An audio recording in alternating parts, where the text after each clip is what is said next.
The random variable x follows a Poisson process with a given value of lambda and t. Assuming that lambda is equal to 0.14 and t is equal to 12, we're going to compute the following. Before we do that, let's make this a little bit more easier on us. We know that the mean of the random variable x is equal to lambda times t. So therefore, if we take 0.14, which is lambda, and multiply it by t, which is 12, that gives us the mean of 1.68. So the reason why I want to do that is when we want to find the probability of 5, okay, we know that this is the formula. The probability of x is equal to the lambda times t to the power of x over x factorial, which is e to negative lambda t. Well, that's the same thing as saying the following. We're going to say that the mean is now lambda times t. So therefore, by solving for the mean, which is 1.68, we're now going to substitute that in for lambda t. And so what do we find for the mean? We know that the mean is 1.68. And then in this problem, we know that x is equal to 5. So therefore, now we're going to plug this into the formula. Okay, we know that x is 5.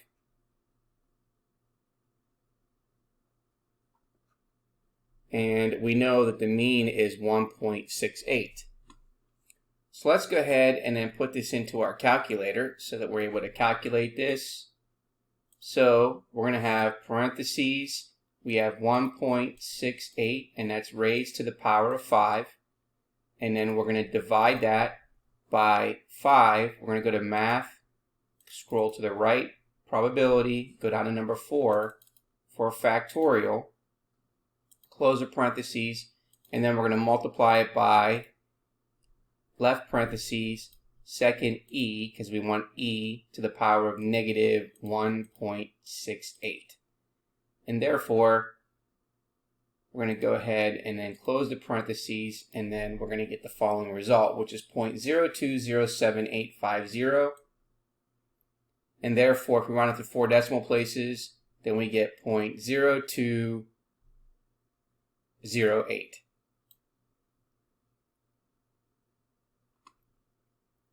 Okay, next.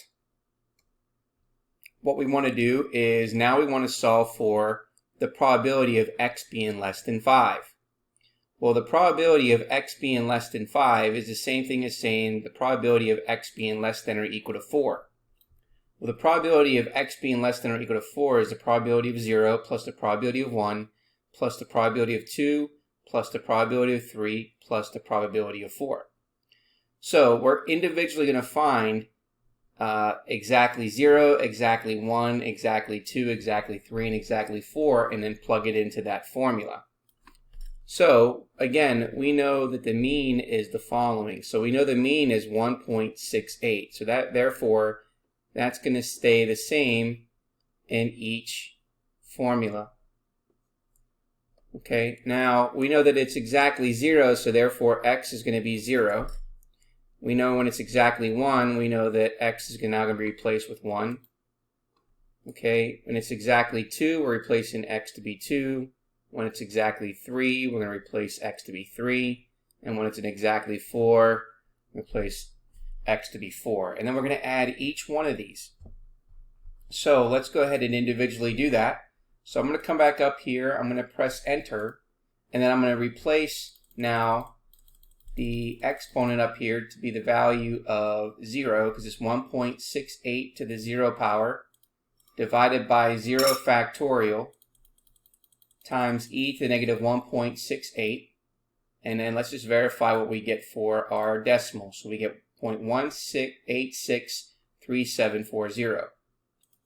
Okay, let's do the same thing. We're going to press enter, and now this is going to become 1.68 to the power of 1 divided by 1 factorial times e to the negative 1.68, and then that gives us 0.31311083. Okay, let's come back up here. Now we're going to change this to the power of 2. So it's going to be 1.68 squared divided by 2 factorial times e to the negative 1.68. and that gives us 0.2630110.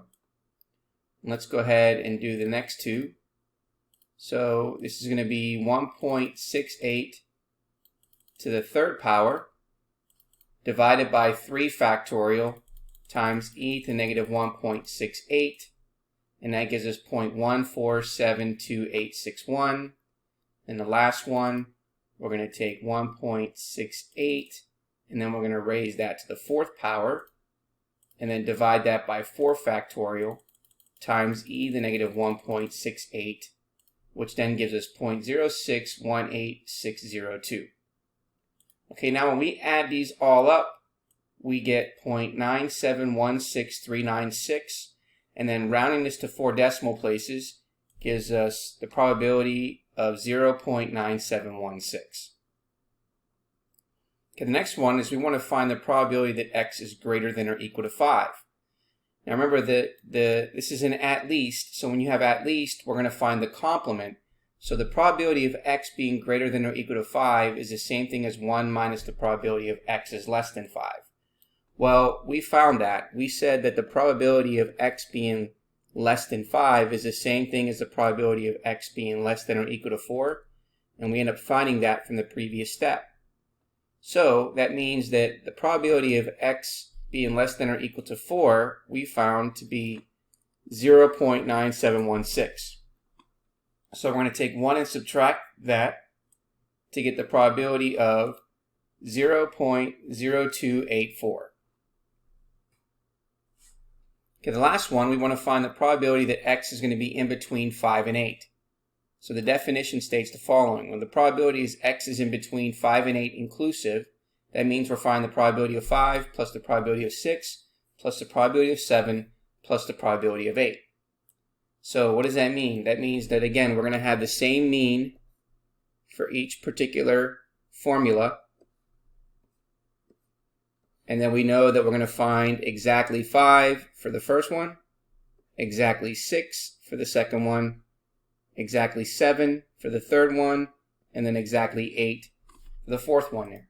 So now let's go ahead and find those probabilities and check them on our calculator. So we're going to take the following. We have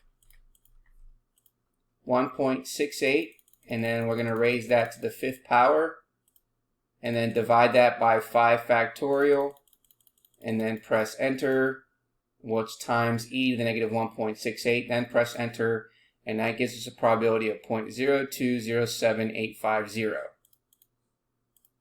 Okay, again, we're going to take now 1.68, raise it to the 6th power, divided by 6 factorial, times e to the negative 1.68, and that's going to give us the probability of 0.0058198. Okay, let's do that again, and now we're going to take 1.68, raise it to the 7th power, divided by 7 factorial, times e to the negative 1.68, and that gives us 0.0013968. And then for the last one, we're going to take 1.68, we're going to raise it to the power of 8, and then divide that by 8 factorial, times e to the negative 1.68, and then we get 2.9331819 e to the negative 4, which is the same thing as times 10 to the negative 4. So that means we need to move the decimal place over 4 times to the left from the decimal after 2. So if we do that, we move it over 1, 2, 3, 4 to get 0.002933. Okay, now when we add up all these together, we get 0.0282949, and then rounding that to 4 decimal places gives us approximately 0.0283. Okay, and then the last part, they want us to find the mean and the standard deviation. Well, we've already found the mean from the beginning part of our problem, and we saw that the mean was equal to lambda times t, which is 0.14, times 12, which gave us 1.68. Now that we find the mean, then we can use the formula to find the standard deviation. Well, the formula for the standard deviation of the random variable x is the square root of lambda times t. Well, lambda times t is the same thing as the mean, and we know that the mean is equal to 1.68. So therefore, the square root of 1.68 gives us 1.2961481. And then rounding that to 3 decimal places gives us approximately 1.296.